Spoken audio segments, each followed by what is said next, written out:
تو رمضان المبارک سے قبل حضور نے یہ خطبہ ارشاد کیا جو مختلف کتب احادیث میں موجود ہے۔ یا ایھا الناس، اے لوگو، قد اظلکم شہر عظیم، اللہ نے تمہارے اوپر ایک بہت پاکیزہ پر نور عالی مرتبت مہینہ سایہ فگن کر دیا ہے۔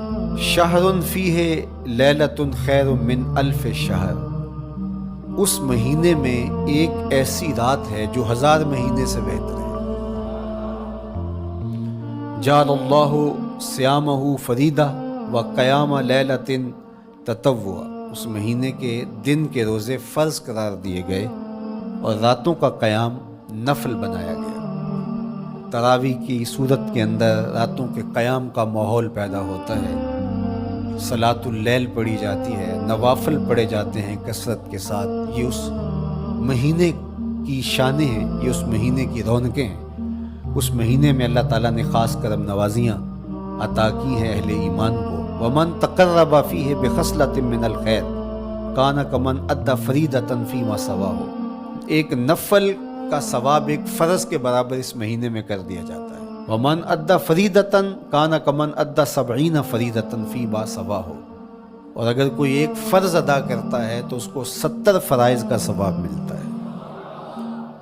اس قدر نیکیوں کا اجر بڑھا دیا جاتا ہے، ان کی قیمت بڑھا دی جاتی ہے اس مہینے میں۔ اور پھر ارشاد فرمایا وَهُوَ شَهْرُ الصَّبْرِ، یہ صبر کا مہینہ ہے۔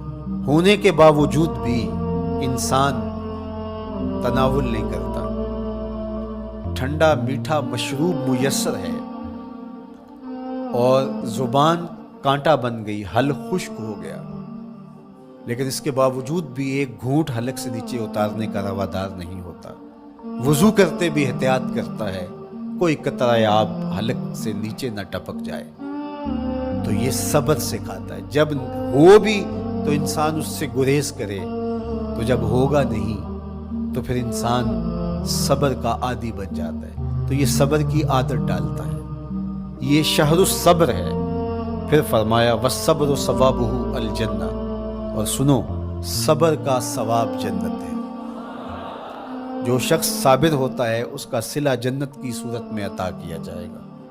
وشہر المواسات، اور یہ ہمدردی کا مہینہ ہے، باہمی پیار کا مہینہ ہے، الفتیں بانٹنے کا مہینہ ہے، نرم دلی کا مہینہ ہے، ایک دوسرے کے احساس کا مہینہ ہے۔ جب کوئی شخص بھوک اور پیاس کاٹتا ہے تو اس کو پھر محسوس ہوتا ہے، بالخصوص امراء، کہ بھوک کیا بلا ہوتی ہے، اور جو نان شبینہ کو ترستے ہیں اور جنہیں کھانا میسر نہیں آتا ان کی زندگیاں کتنی تلخ ہوتی ہیں۔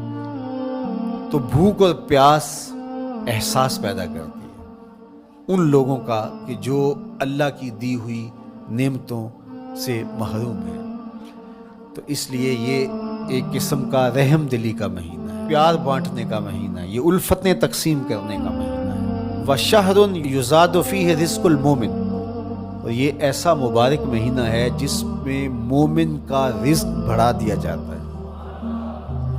روزہ کھانا بچانے کے لیے، یہ اخراجات کم کرنے کے لیے نہیں ہے، بلکہ اس میں آپ کا رزق اور بڑھ جاتا ہے۔